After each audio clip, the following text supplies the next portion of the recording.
Welcome, relational leaders and listeners. This is Cultivate, your podcast destination where we celebrate thriving relational leaders and encourage each other along the influence journey. I am Wendy F. Adams, your host and strategic guide. In each episode, I will engage with leaders who are sharing authentic stories that support impactful influence. I believe work shouldn't be a four-letter word, but should inspire, challenge, and fulfill. Through a high challenge and high support model, we will explore the recipe for relational leadership that drives meaningful change. You will gain insights from leaders who face the same challenges you may encounter and discover strategies to navigate them with resilience and purpose. Meet Alicia Moody, a powerhouse HR leader who blends strategy, empathy, and bold execution to drive results and elevate people. With over 14 years of experience transforming teams across industries and continents, Alicia doesn't just talk culture, she builds it. From biotech to boardrooms, from China to corporate America, she's led with grit, vision, and a deep belief that empowered people are the heartbeat of thriving organizations. Buckle up, this conversation is packed with purpose, perspective, and Alicia's signature mix of heart and hustle. If you're seeking healthy leadership engagement in an open, empowering, and authentic environment, then you're in the right place. After all, as leaders, we're either driving progress or we're driving the problem. So let's grow together.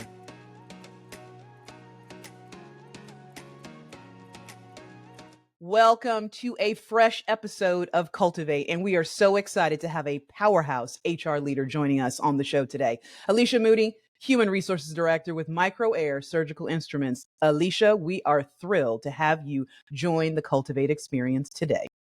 It's an honor to be here. Thank you. We're going to have so much fun, people. What you're seeing in this demure space will not last for long. This is going to be fun. You are going to walk away with so much. And now that I have pumped you to that space, there's no doubt that our time will fly by. So let's just jump in, Alicia. I've had the privilege of getting a little bit more to know you in our green room space and a little more about that why that we love to talk about at Cultivate. You've led HR transformation across global teams, industries, across different sectors. What originally drew you to the people strategy work, and how has your personal why evolved in that time? Yes. So I would just say I think our life experiences end up crafting who we are, and we can't escape that. So being a military brat and moving around a lot and having to acclimate to different spaces, when I finally did discover my purpose and what I felt I was here on earth to do, it really gravitated toward helping the people experience be better, because as I was moving around, I was often assimilating. My full focus was just not to make waves, to assimilate to where I was, and then ended up realizing no one really knew me because I was just what I needed to be for that moment, or for that area, or for that school. And so I don't want anyone to have to hold back who they are. It prevents you from reaching your own potential. You end up unhappy when you later reflect on life, and you can add more value and live life to your fullest when you're able to do that. So I felt moving into human resources and helping people is a way to help people reach their potentials. I mean, did we take notes? Did we draw all of that in? Like, this is not the time to become a chameleon, right? Like, how do I bring me and my best to in the moving spaces that we're in? I love that what you saw is something that you wanted to see change. You jumped in and said, I want to be that change. I want to be a part of that. I want to make this a different experience for others, and being in the people aspect of things, seeing the individual as you wanted to be seen as an individual. I think right off the bat, that why, and finding a place to connect that with the area of work, the sector that you're in, but then also that had to take place in the organizations, right? Like, you've got to find a place where that why is actually a part of the culture where you're serving. Okay. And we like to talk about our North Star, like what keeps us grounded in our space. And that's what I'm hearing from you, that is. How does that actually play out within your team where you currently are? So I would say, I think what gravitated me toward being an HR leader is I realized the strategy is really what it's all about. Really an HR responsibility. to make sure people are seen or heard, or we understand their value and talents moving around. The business has to see it as an integral part of its strategy. So for me, joining MicroAir was important to me that MicroAir itself also believed in that and also wanted to work with that. We have a very seasoned and experienced workforce. We have our own evolution of growth happening, and so making sure we see and understand the talents of our team members so that they can evolve in our growth is really critical and essential. So with that, just really try to help on the strategic piece, making sure we're constantly cognizant of that and finding ways as a leader as well as and just permeate that across the organization to really connect to our people, explain what we need, understand current state so we can work on the evolving nature and being transparent about the growth and the plans so that everyone's involved and along for the journey. Man, oh gosh.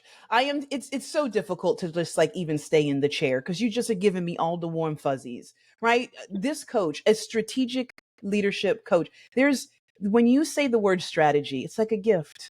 I mean, this is what we need to remember is that nothing is by happenstance. Yeah. It really has to be with that intentionality. And it has to be that what is happening in the workforce, what is happening in the people aspect of an organization's growth has to be strategic. Yes. You've got to have a seat at the table. Strategy meeting humanity, right? Getting to know you and learning more, you bring a lot of empathy and results to the table at the same time. And I look at that and I say, how do you continue to strike that balance? Mm-hmm. Like, what does that look like in practice, especially with the pressures Mm-hmm. that doing the day-to-day business has? Mm-hmm. So how I would say it is I view human resources as a unique position to be very aware of what the organization is trying to do. And our job is also to understand our people and to understand, for them to understand the goal of the company is that good, happy connection and medium as our colleagues spend most of their time here. You're trying to also make sure you're making money that sustains your family, your lifestyle. We're trying to make sure we're compensating you according to the work and the skills and the values that you're bringing to the organization. You want to grow and evolve. We've got growth. So really, the true work is spending that time and understanding our colleagues and what they can do and what their roles do, and then hearing the business and what we're trying to accomplish from a strategy perspective, and really mirroring that and reminding leaders, right? So always making those connections. So throughout the organization, I'm hearing things in different places.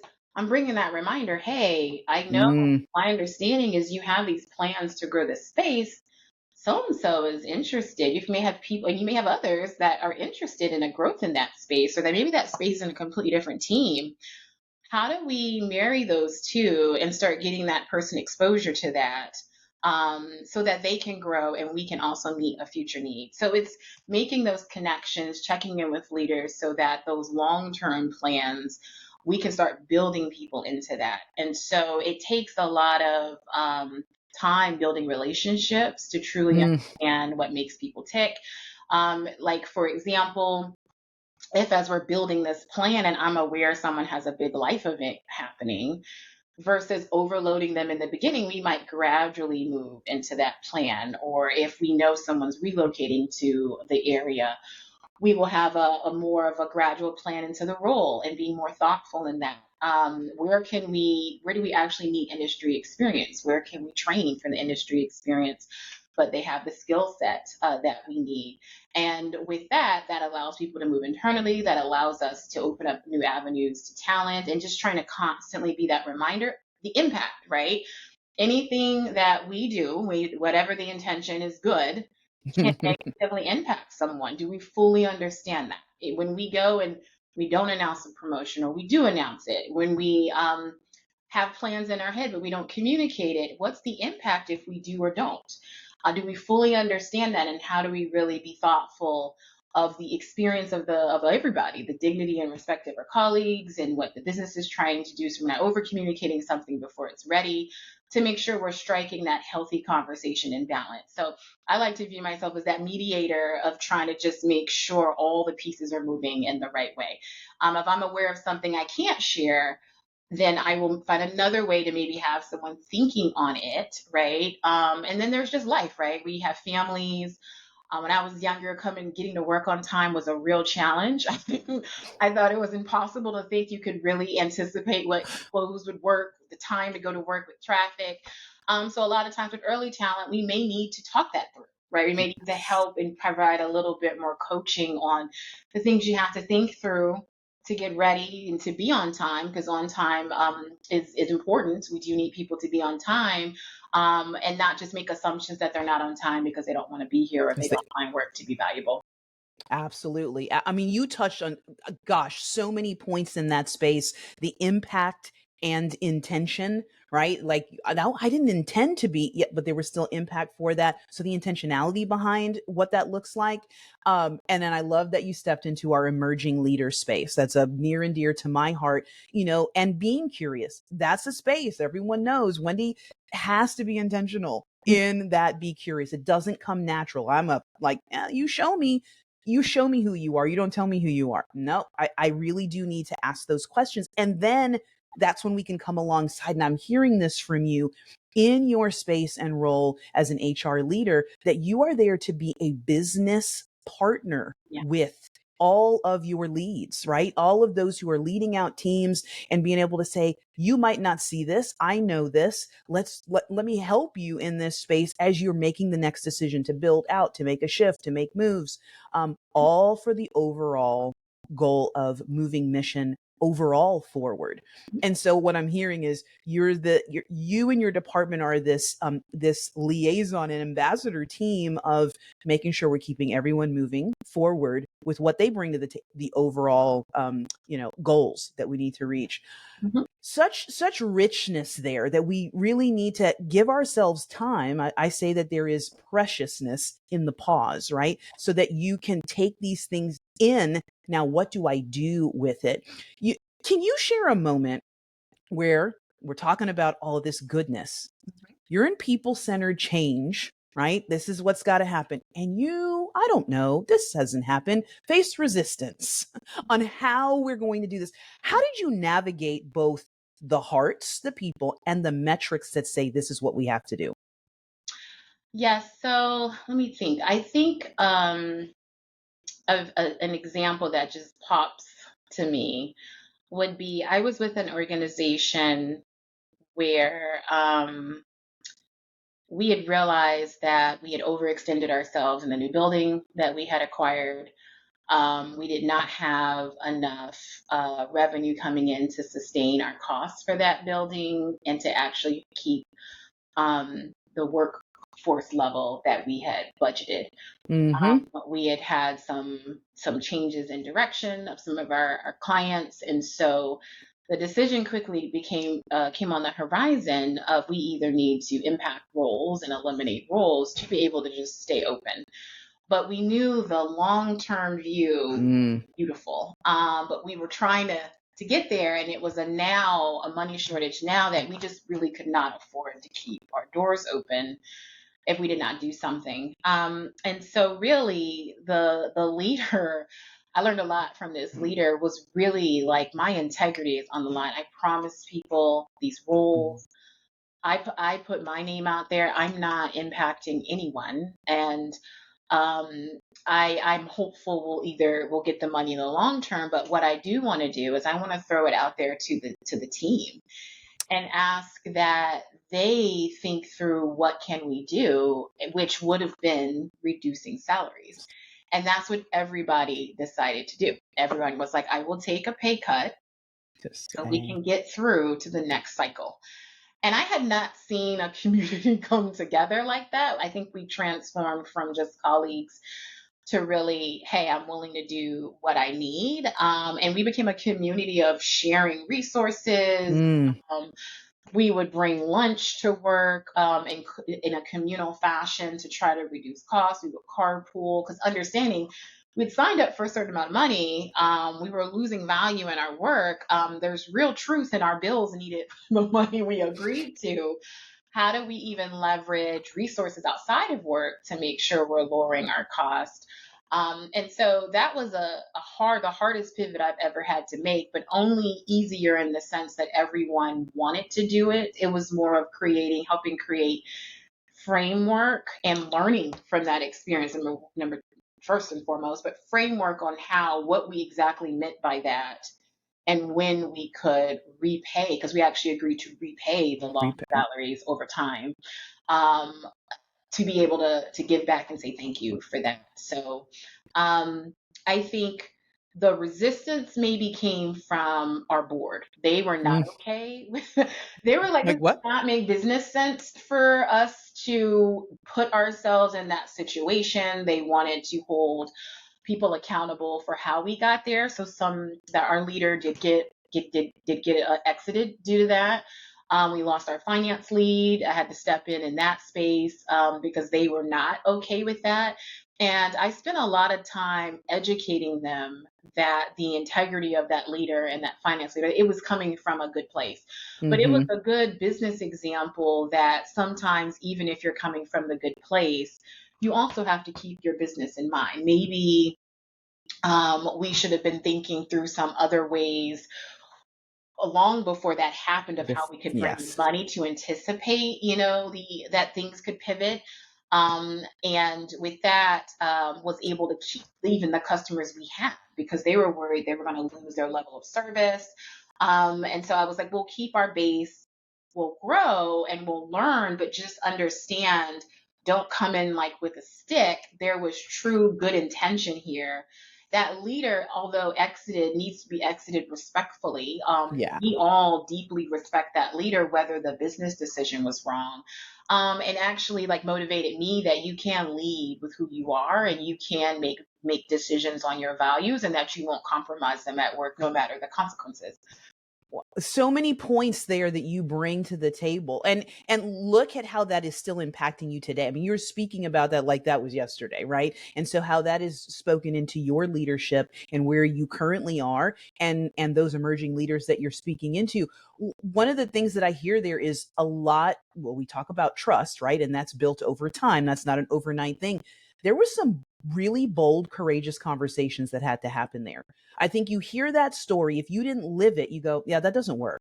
You're not going to bring people in and ask them, hey, what do you think that we should do? And Right. that it would actually work. And so that that leadership team that you were working with also showed you, yes, to your point, we can keep people first. And you said it. There's high challenge and high support that was all a part of that story, right? At the end of the day, there was still accountability for this was not the best business decision that got us here. Now we're here. Are we going to, or what kind of decisions are we going to make? And do we eliminate and don't think of the people now, just try to scramble to make that. So I love all of those places and points and how you are bringing that to, again, your leadership now and those that you're working with, because it's that transformation that builds the resilience that is needed in leadership.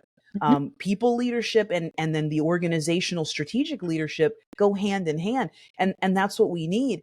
It often comes, like, those transformations come and bring you personal growth.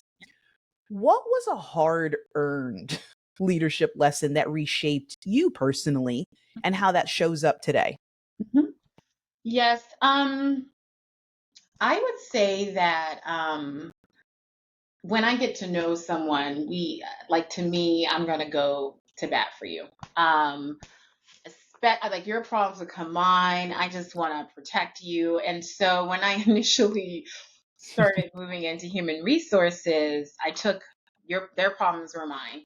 Um, and human resources is an interesting space because you don't really have friends. You can be Mm, cordial, you can have good relationships, but everybody has to follow the rules. Everybody has to follow, to be fair, the same framework. And so I found when I was those same individuals I had helped in a different way were now those individuals who were actually being very damaging to the business, not working and feeling like, oh, Alicia will just fix it or protect me because I don't want to do those things.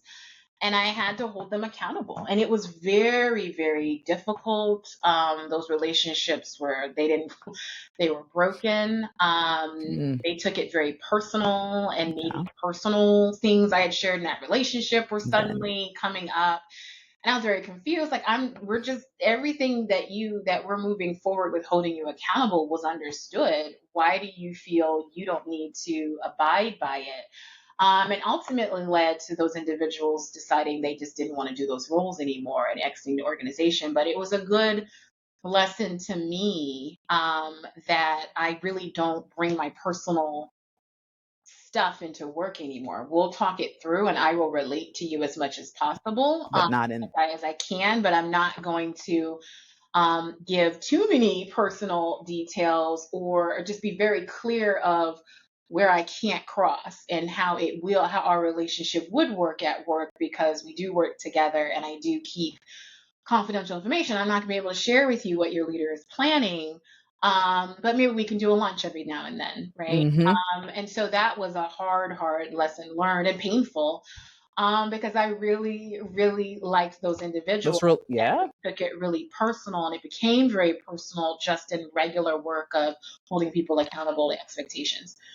Well, and what a lesson that not only did you learn, but again, so open to be able to share it. Like, we're going to make errors. We're going to make these mistakes, these missteps. What do we learn from them? When you are working with leaders now who are coming up and saying, can I actually have friends in this space? How do I do this balancing act of, and to be able to say, here's a real life. And I didn't make the right choice, but now look at where what I've learned and where I am in the space. I think bringing that authenticity is so important to the table as we are influencing and leading out. One of the reasons that I have such a draw to this sector and see my human resource leaders as colleagues so often is because of what you just said. I had a really close friend who director of HR, and she would say, human resources doesn't have friends. I'd reference her as my friend, and she was like, no.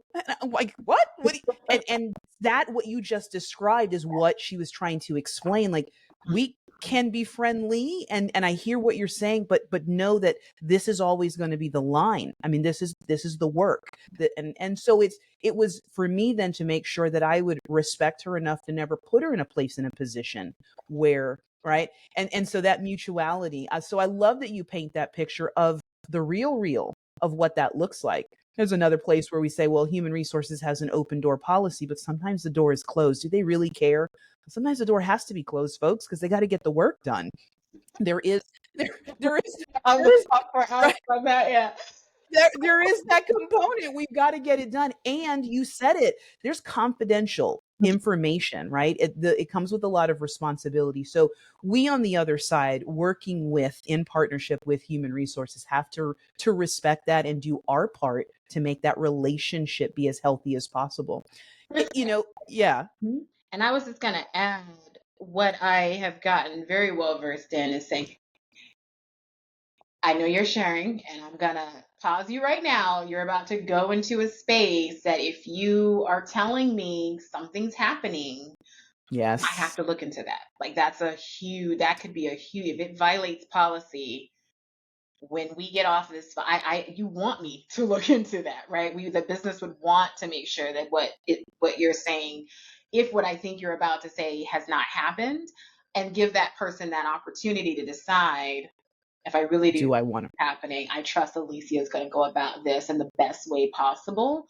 And to your point, in that pursuit, I level set on what that could look like, because I also learned in the other examples that wasn't clear. Like, I was like, Mm-hmm. I'm going to go help, but what my version of help is Yes. it was misaligned. So this is what it's going to look like. This is how I plan to keep in touch with you. This is how I want you to keep in touch with me. This may not be a fast thing. So I want you to be patient, but do know there are things I can't share with you, but I am looking through it as thoroughly as I can, and we will get to the best result that we can, because sometimes the result, it's like a lose-lose, isn't something that everybody completely wanted. and having to walk that, what I'm hearing is how important it is to set those expectations, Correct. right?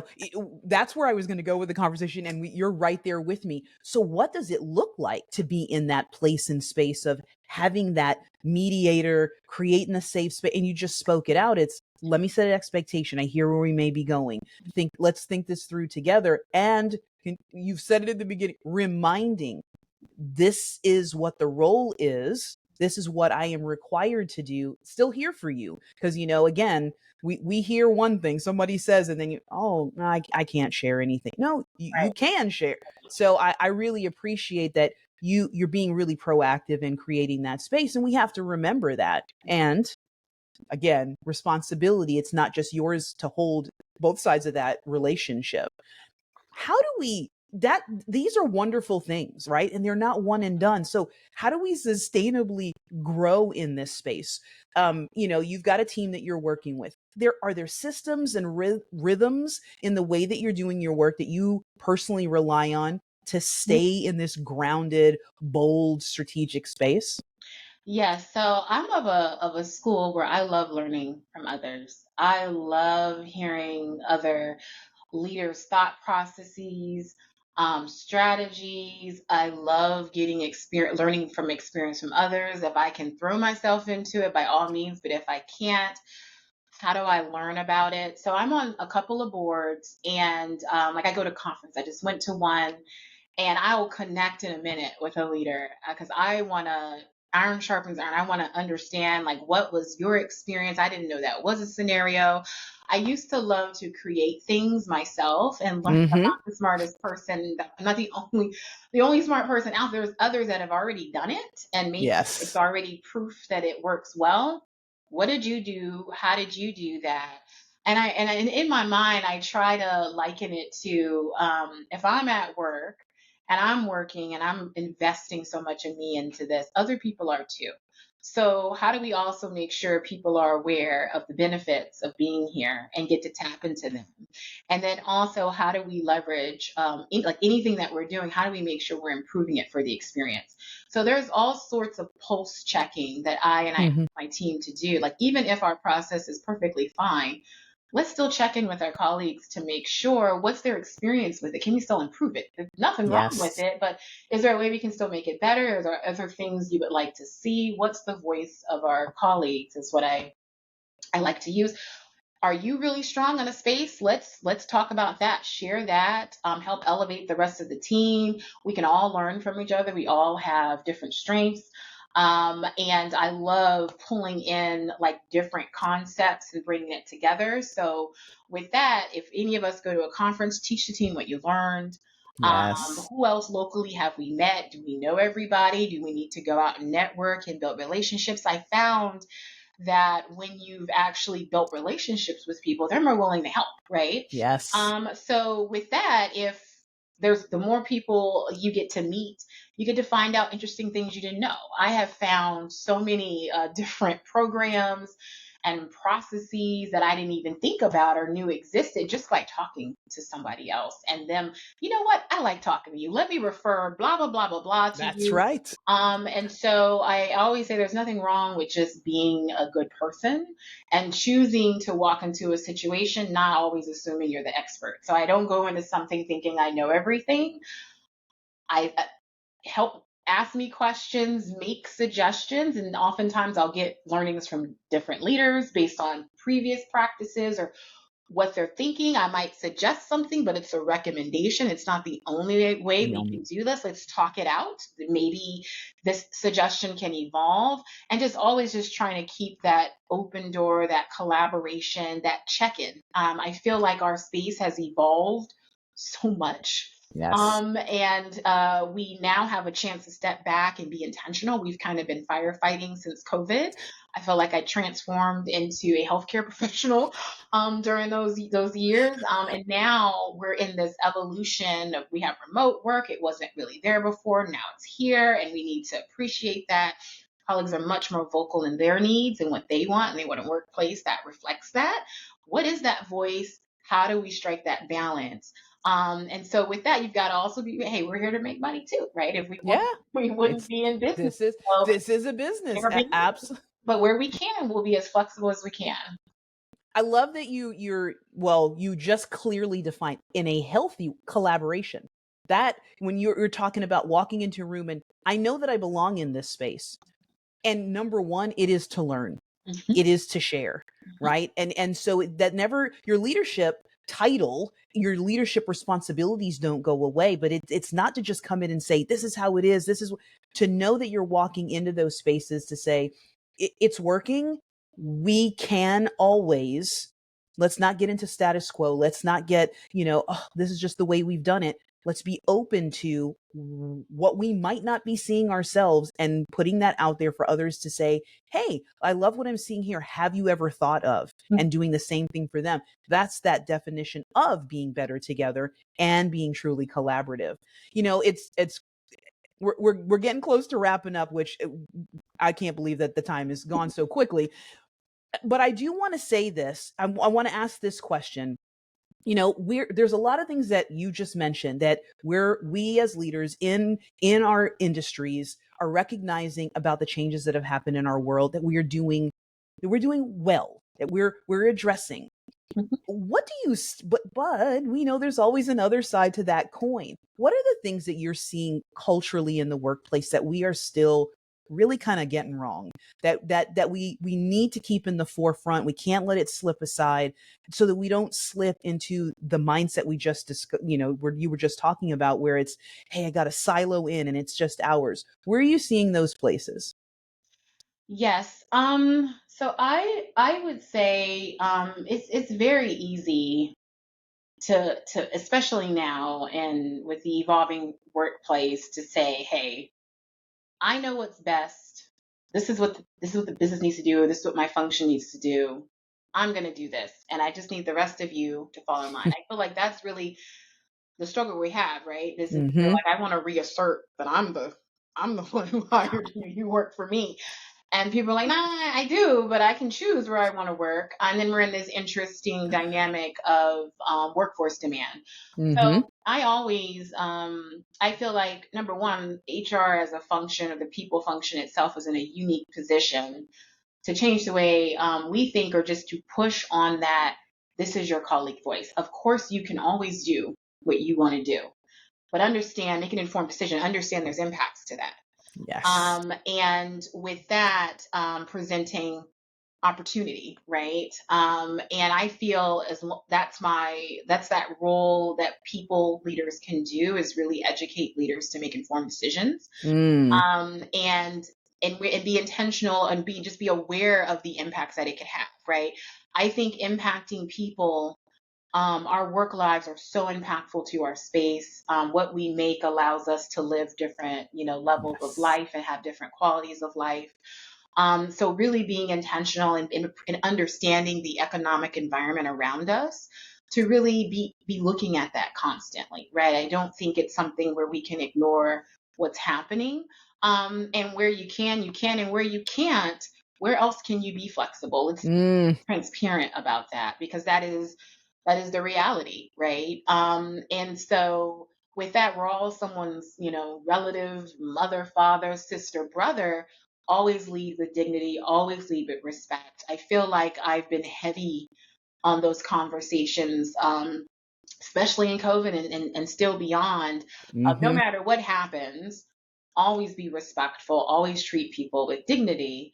And the rest is going to go the way that it is meant to go, right? So I just Oh, keeping a pulse on the people we're around, our industries, our markets, and trying to be, because now being strategic, you can plan and then something happened and you're like, my whole market's gone. Like it's just so yes. interesting where things are. So diversifying and with that, you can get ideas from your team members on how to do things like that. So it's that we're in it together, focus, and it just takes intention and being open minded about it.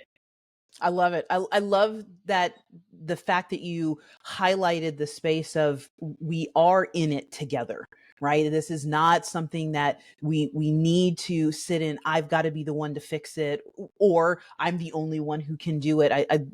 Being open to that, not just open to it, but intentional in that space is is the game changer. That's what makes the difference, and not, again, putting ourselves in a place where we can easily slide back into what, even if it's uncomfortable, it's what was known. And we know so much more now. You did. I want to just, before we wrap up here quickly, something you said about the whole, we had conversation. It was courageous. It was tough. It was, and some decided this was not for them. Like, the self-select is not a bad thing. If we have brought and had courageous conversations that bring people to the table who can actually talk about where they are and recognize where the organization is and where I am, not the same places. And so it's time for this chapter to be over.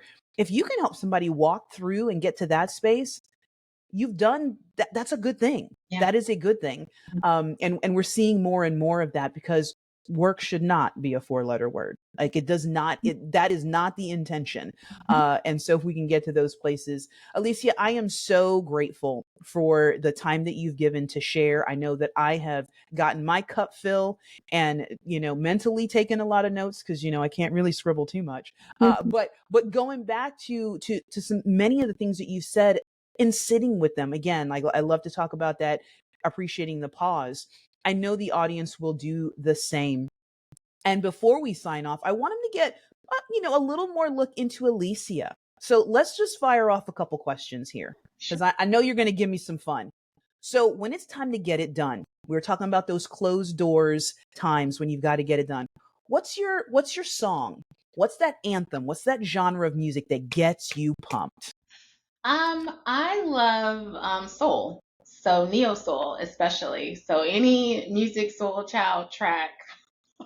I'll close my door and hide because I have physical movement, so you think my soul is singing. But yeah, I absolutely love some music soul child, some Frank Ocean. You Nice. can just kind of sing through what's going on and power through. Love it. Love it. Love it. And if your team could describe your leadership style in one word, what would it be? I would say courageous. I would say, yeah, that's what I would say. Fantastic. Really important. Favorite ice cream flavor? Cookies and cream. Okay. Not even a thought. Not even a thought. Great. I mean, we're getting to a time where it's ice cream season. So we're good. We're good. Can't drop on that. That's important stuff. No, right? And if there was one workplace buzzword that you'd be thrilled you never had to hear again, what would that be? That's hard. Woo, that's hard. Okay. Ah, Let me give you this one. on mute. You're on mute. Yes. Yes. Yes. That's a good one. Yeah. Because how long have we been there? Really? Again? Okay. I'm back. One of my favorites is, we'll circle back to that. No, we're gonna do that right now. We're not circling back. Oh my gosh. Alicia, this conversation has been packed with so much richness, like I've said. And you've brought so much real and authenticity to the table with us in a short period of time. Your team is blessed to have you and the work that you're doing. And that you're pouring that forth into the leaders that are coming up behind you. So thank you for being who you are. Thank you for bringing and sharing your story today. And we just got a glimpse. If people want to interact and engage with you beyond, how best to do that? LinkedIn. I'm heavily on there. I've recently joined Blue Sky, but I would say LinkedIn is my most active platform. Well, fantastic. Again, can't thank you enough. And Cultivate collaborators, we know that our time together here today, yeah, that's done. But we're never really a wrap, because each of us bring our own special flavor to the mix of relational leadership. So as we go, until we're together again next time, let's keep stirring things up. Let's make the impact that we're called to make so that we can be better together. Thanks so much. Thank you. Before we sign off today, I want to send out huge appreciation to our listeners for tuning in. I hope you felt seen, heard, and inspired to level up your own leadership journey. Don't forget to like and subscribe so you don't miss future episodes. And if you're ready to level up your leadership, asking for a friend, or interested in being a guest on the show, connect with me at cultivateforgood.com. That's cultivateforgood.com. Remember, as leaders, we're either driving progress or we're driving the problem. So let's grow together.